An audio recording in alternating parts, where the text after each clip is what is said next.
Hola, con la clase de hoy vamos a empezar la segunda parte del curso. En esta segunda parte del curso vamos a dar explicaciones alternativas para los patrones de comercio internacional y en particular vamos a ver modelos que suponen que la competencia es imperfecta y además vamos a ver instrumentos de política comercial y otro tipo de modelos sobre comercio internacional también, algunos vinculados, por ejemplo, con la economía política de la política comercial. La clase de hoy es introductoria y lo que voy a hacer es describir el primer modelo donde vamos a estar levantando el supuesto de competencia perfecta. Va a ser un modelo relativamente simple y la presentación va a ser relativamente simple también. En las clases siguientes lo que vamos a hacer es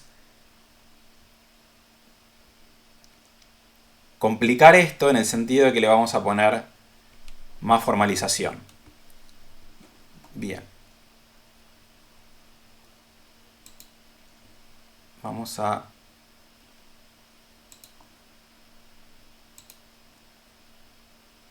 acá. Entonces, comercio internacional y rendimientos crecientes a escala. Si miran el cronograma, hay un pequeño cambio respecto de lo que tienen en el archivo de Excel. Esta clase aparecía después de una clase de Natalia, lo que hicimos fue simplemente adelantarla. La bibliografía para la clase de hoy es el capítulo 5 del libro de Paul Krugman, Repensando el Comercio Internacional. Este es un libro bárbaro que lo que hace es compilar varios de los artículos de Krugman sobre comercio internacional. Este es uno de ellos. Bien. Ok.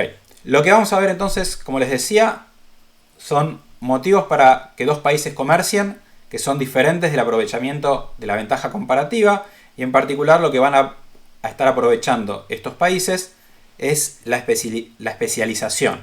Es decir, si ustedes tienen una función de producción que tiene un costo medio decreciente, porque hay un costo fijo, cuantos más unidades producen, ese costo fijo se distribuye entre un número más grande de unidades y por lo tanto hay ventajas de concentrar la producción de ese producto en un solo país. Se imaginarán que la formalización de un modelo que no es de competencia perfecta es un poquito más complicada y en parte por eso Krugman argumenta que la teoría del comercio internacional bajo rendimientos crecientes a escala tardó más en desarrollarse. ¿Por qué? De vuelta, porque las estructuras de mercado son no competitivas. En palabras de Krugman hay una sola forma de ser perfecto, muchas de ser imperfecto y eso también es algo que complica. Vamos a ver que hay tres formas alternativas o que vamos a estar estudiando tres formas alternativas. La primera es el enfoque marshalliano, que supone que los rendimientos crecientes son externos a la firma. Y en este caso se puede mantener el supuesto de competencia perfecta. Esto quiere decir que la firma no internaliza la presencia de rendimientos crecientes a escala. En esto es en lo que me voy a concentrar en este video. La siguiente alternativa es la competencia monopolística, que es lo que vamos a ver en el próximo video. Lamentablemente no es exactamente una clase. Y por último, el oligopolio de Cournot. Muy bien. En el capítulo 5 de Krugman, lo que tienen para competencia monopolística es una introducción discursiva al tema que está presentado de manera muy intuitiva, que les voy a dejar para que lean ustedes y en la siguiente clase lo que vamos a hacer es formalizar las ideas que en este capítulo 5 están presentadas de forma bastante intuitiva. Muy bien, entonces vamos a hablar de las economías externas, el enfoque de Marshall para modelar el comercio internacional con economías externas.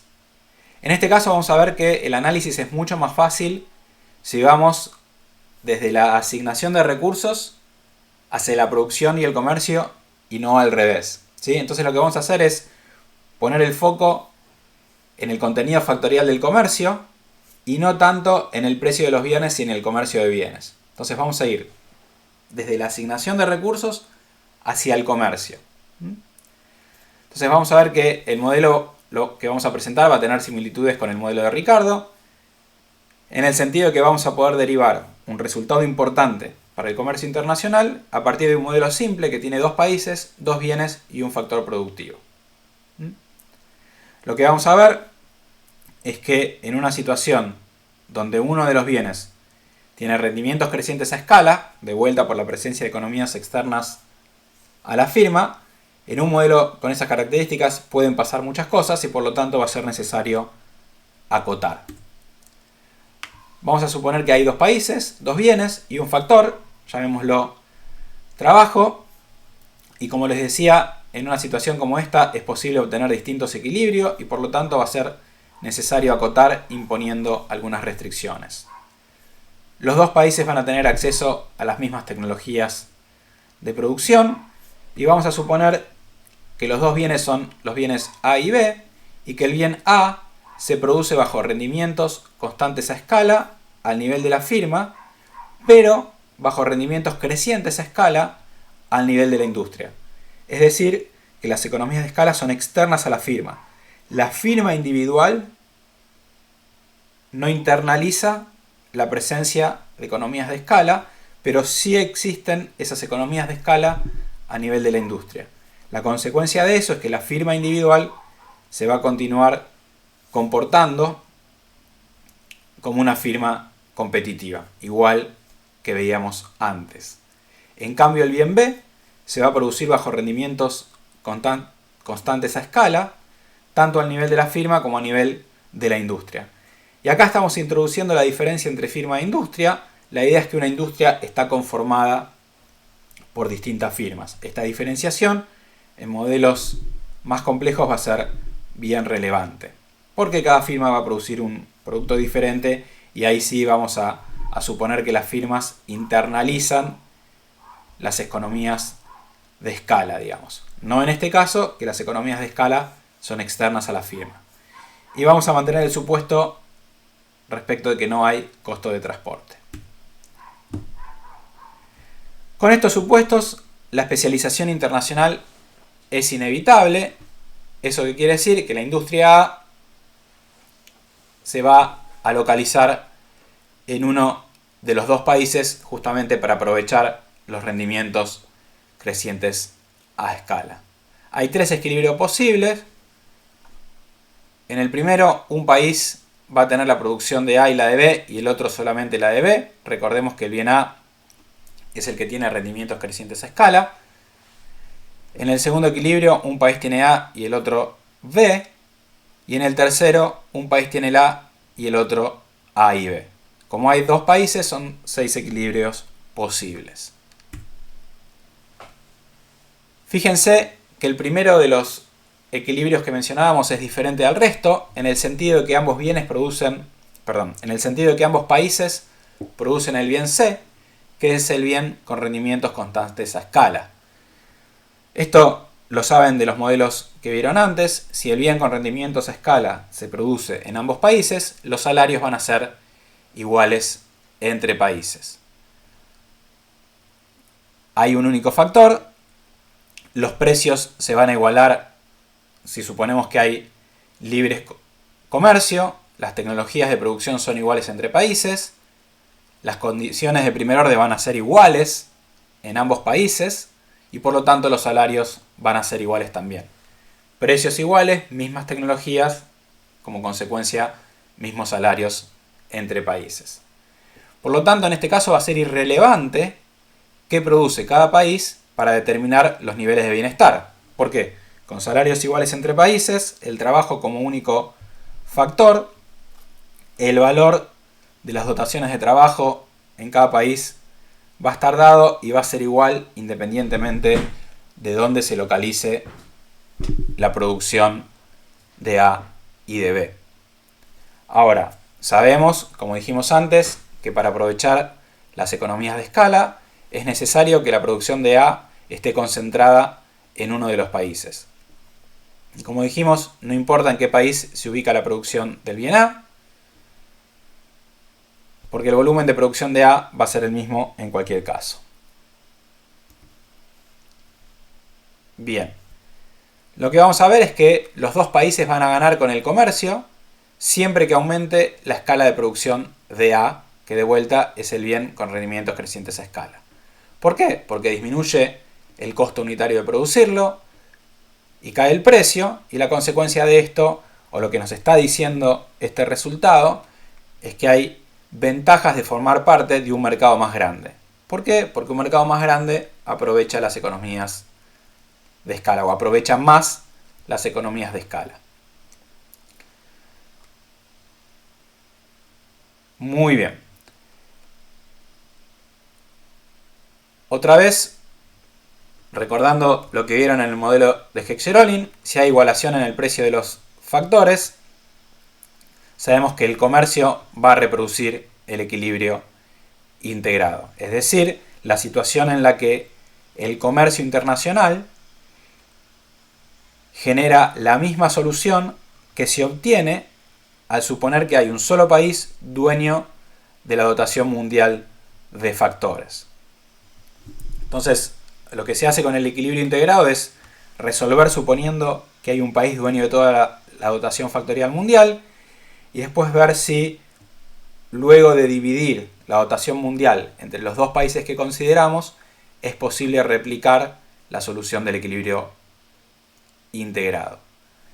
Y como vieron, es irrelevante la ubicación geográfica de los factores en el sentido de que va a ser beneficioso para un país formar parte de un mercado más grande. Este es el análisis gráfico. Son dos situaciones. En ambos casos la distancia O estrella mide la dotación mundial del único factor L.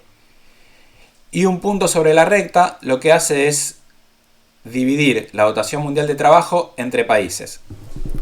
Piensen en el paralelogramo de igualación en el precio de los factores.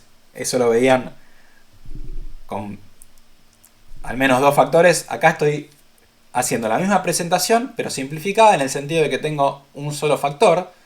Y entonces en lugar de ser un punto dentro de una caja, es un punto en una recta que me divide la dotación de trabajo entre los dos países. Bien, el punto OQ lo que va a medir es la cantidad de trabajo en la industria A en el equilibrio integrado. Entonces será OQ O estrella Q', o Q' O estrella. En un caso, la producción de A estará en nuestro país y en el otro caso estará en el resto del mundo, porque O es el origen de nuestro país y O estrella es el origen del resto del mundo. O sea, de O hacia acá miden la dotación de trabajo en nuestro país y de O estrella hacia allá miden la dotación de trabajo en el resto del mundo. Entonces, otra vez, si la dotación mundial se divide con un punto que cae entre Q y Q', sabemos que la producción de A puede estar en nuestro país o en el resto del mundo porque ambos tienen una cantidad de trabajo suficiente como para que la producción de A se ubique en cualquiera de los dos países. Fíjense que la situación 2, la cantidad de trabajo que requiere la industria A es mayor que en la situación 1. Es la distancia OQ, si se ubica en nuestro país, o O estrella Q', si se ubica en el resto del mundo. Entonces, si el punto que divide la dotación mundial está aquí, ninguno de los dos países tiene la cantidad de trabajo necesaria como para reproducir el equilibrio integrado, en el sentido de que ninguno de los dos países tiene la cantidad de trabajo necesaria como para producir la cantidad de A que se produce con OQ unidades de trabajo que son iguales a O estrella Q'. Muy bien, y esto es lo que les acabo de describir. En el primer caso, la industria A utiliza menos trabajo que la mitad de la dotación mundial. En el segundo caso, la industria A, de vuelta la de rendimientos crecientes a escala, utiliza más trabajo que la mitad de la dotación mundial. En el primer caso, en la situación 1, la industria A se ubica en el resto del mundo. En el segundo caso puede estar en nuestro país o en el resto del mundo. Y en el tercer caso, la industria A va a estar en nuestro país, ¿sí? Y estos casos se refieren a cómo se distribuye la dotación mundial de trabajo entre países. El punto es que en el primer caso, en cualquiera de estas tres situaciones, siempre podemos reproducir el equilibrio integrado con salarios iguales entre países. En el segundo caso, si la dotación mundial cae en el segmento Q'Q, no podemos reproducir el equilibrio integrado. El argumento de Krugman es que la situación 1 es la más usual y es en la cual nos vamos a concentrar, ¿sí? Con salarios iguales entre países. Muy bien. Si quieren incrementar el número de factores, lo que tiene que ocurrir para que se incremente la probabilidad de reproducir el equilibrio integrado con comercio es que haya tantas industrias con rendimientos constantes a escala como factores productivos. Entonces, si tienen dos factores, van a necesitar dos industrias con rendimientos constantes a escala. ¿Por qué? Fíjense, en este caso hay dos factores, tres bienes, X1, X2 y X3. Fíjense que X1 se produce con rendimientos crecientes a escala y la producción de ese bien tiene que estar concentrada en uno de los dos países. Entonces, si está concentrada en nuestro país, la distribución de la producción de X2 y X3 se dará a partir de este paralelogramo, y si está concentrada en el resto del mundo la producción del bien con rendimientos crecientes a escala, el paralelogramo va a ser el que está acá abajo, ¿sí? ¿Por qué? Porque en el primer caso es la cantidad de factores que está detrás de este segmento va a estar destinada a la producción de X1 en nuestro país, y si el bien X1 está en el resto del mundo, la cantidad de factores detrás de esta distancia X1' va a estar destinada a la producción de X1 en el resto del mundo. Y una vez que ubican la producción de X1 en uno de los dos países, el resto de las producciones lo distribuyen como ya lo saben. Fíjense que ahora el paralelogramo de igualación en el precio de los factores tiene dos secciones. Una aquí arriba con la producción de X1 en nuestro país y otra aquí abajo con la producción de X1 en el resto del mundo. Esto es equivalente a lo que veíamos antes con un solo factor. Muy bien. Las ganancias del comercio las pueden ver con una isocuanta unitaria. Recuerden que en este caso lo que va a haber es una ganancia por la especialización, ¿sí? Por concentrar la producción del bien con rendimientos crecientes a escala en alguno de los dos países. Entonces, la forma en la que vamos a ver la ganancia es con la isocuanta unitaria. La isocuanta unitaria nos muestra la cantidad de factores, capital y trabajo en este caso, que se necesitan para producir una unidad del bien. Hasta ahora ustedes veían esta situación, ¿sí? X representa el punto de autarquía. Fíjense que cuando pasan a una situación de libre comercio que cambia los precios que enfrenta un determinado país, lo que ven es que este va a ser el punto de producción, ¿sí? Este es el punto en el cual se va a determinar la relación capital-trabajo en la producción, pero la cantidad de factores que van a necesitar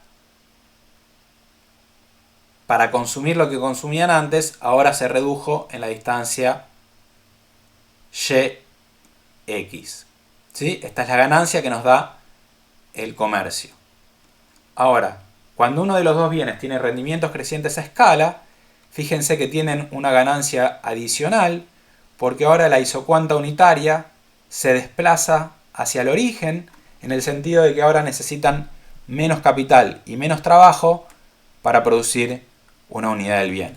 Entonces, a la ganancia YX que teníamos antes, se agrega la distancia ZY que se origina en la especialización.